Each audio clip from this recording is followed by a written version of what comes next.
Getting to Yes. It's written by Roger Fisher and William Ury.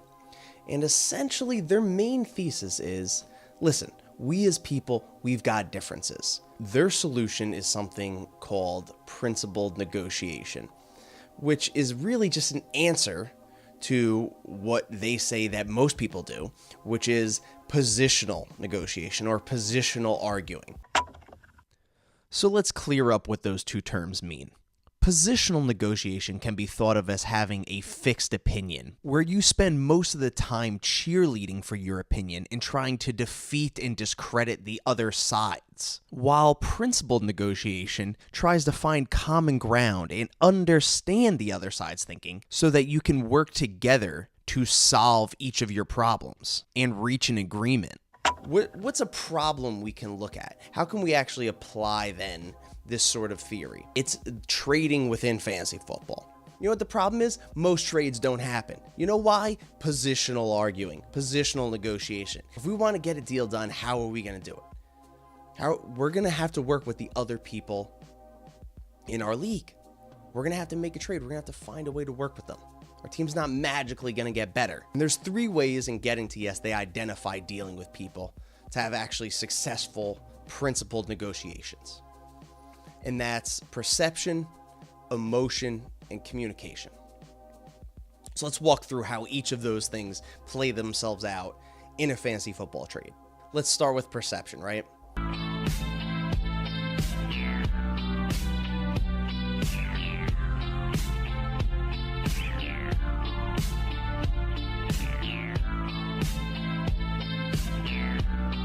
We think that everyone operates in this objective reality.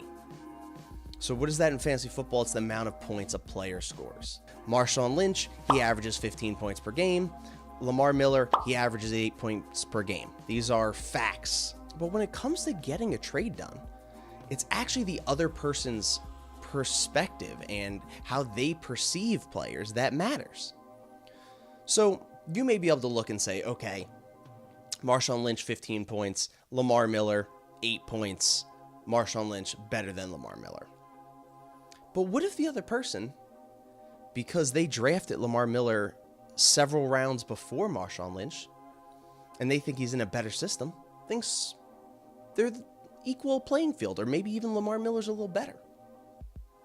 Isn't that important for you to know? Isn't that better than just beating the drum saying, listen, Lamar Miller only scores 8, Marshawn scores 15. All right, you can argue all day about that objective reality, but it doesn't get you closer to getting a deal done. So that's one way to deal with perception. Another way is to actually use that other person's perception to your advantage. So let's say you're sort of viewed as a person who's not going to trade their top players. You're not going to trade your Todd Gurley or your Joe Mixon or your other high-performing players, right? What Getting to Yes suggests is break that perception. Maybe offer up a trade that involves one of your top players. Offer up a trade that has Todd Gurley in it. Because now all of a sudden that other person that you're trying to negotiate with has to take into account, ooh, maybe my perception was inaccurate. And you can then work with them. And it's sort of, you then begin crafting this holistic, well-rounded opinion that the other person has of you. In the midst of a negotiation, it's all about not having a rigid perception. It's accepting that you and the other side may value different things. And your goal should be to find out what is most important to them, not simply shoving your opinion down their throat. And then there's a second thing, which is being aware of where they have a fixed opinion of you, because you can then deliberately act in opposition to that fixed view, which changes how they perceive you and signals that you're an easy person to work with. A second key component is going to be emotion.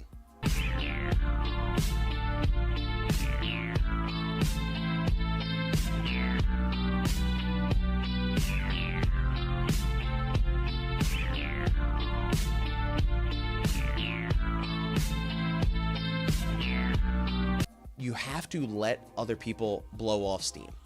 Because in the midst of a negotiation, there's going to be moments where temper sort of flare.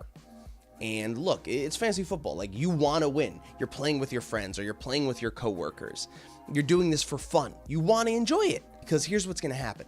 You're going to offer some sort of trade that they're going to think is a bad trade. You know, let's say you got a guy like Tyler Boyd. He's someone you picked up who's performing very well, but was not highly touted coming into the season. And then you have a player who was highly touted that's been hurt and not performing, and let's say someone like Dalvin Cook. And you offer, okay, I'll trade you Tyler Boyd for Dalvin Cook. The other side thinks this is crazy. I drafted Dalvin Cook in the second round. You picked up Tyler Boyd. This is a horrible thing. I'm going to send you back a counter offer. And it's Tyler Boyd for Justin Tucker. Justin Tucker's a kicker. You know what kickers are worth in fantasy football? Not a whole lot.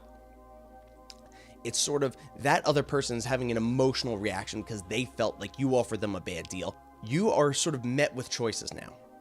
They lashed out. They're blowing off steam. You can either send them a bad trade offer back. You could also walk away.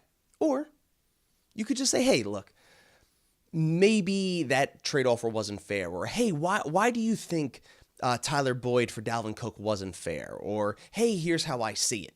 And that allows them to blow off steam.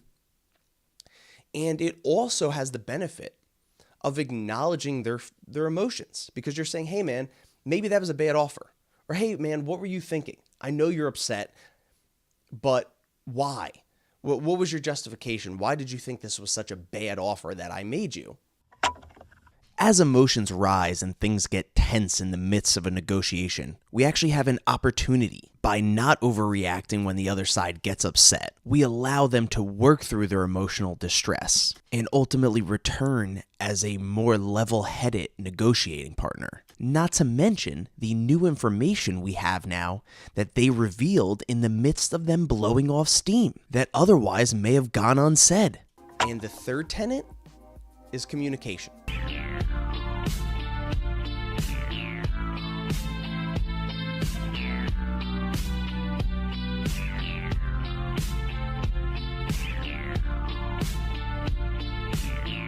Communication, though, is a little tricky, because in this instance, you can seem like you're communicating effectively, but you're really not.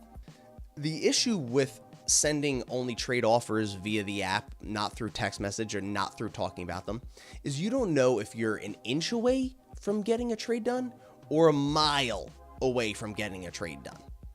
You don't have that depth of communication. Now, let's juxtapose that, though, to you sending that same trade offer via a text message. So let's say this is something like, AJ Green for Will Fuller and Kerryon Johnson. I send that, and they reject it. All I know is they don't want that trade. So let's say I text them, and they say, hey, man, Kerryon Johnson isn't getting enough snaps. Like, I can't part with AJ Green for him. Okay, I now have much more information because of the depth of communication. By that same token, there's a bit of a hazard with texting. There's a fantasy football group chat you're involved in, and don't fall into this trap. That's very easy to do, and that's playing to a gallery. You get sent a bad offer. Let's say you've got Odell Beckham, and they say Odell Beckham for Robert Woods. Now you think this is a pretty crappy offer. So what do? Boom, you screenshot that, you send it to the group chat, and you're just waiting for all your buddies to flame the Robert Woods owner. Oh my God, that's a horrible offer. Why would you do that? This is terrible. And you know what you've done now?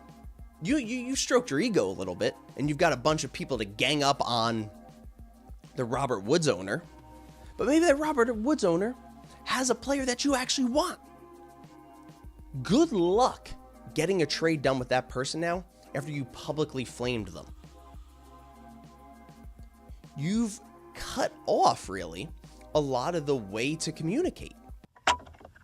Different forms of communication are going to offer up different amounts of information. If you're sitting there face to face with somebody, you're getting tons of information compared to almost none when you're just sending trades via the app.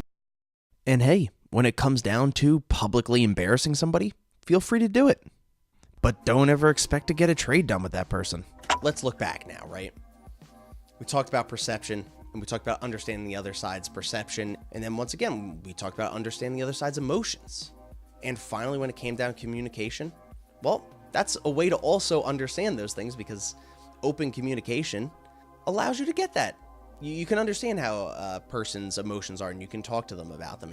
And it's combining these three things. Not getting caught up.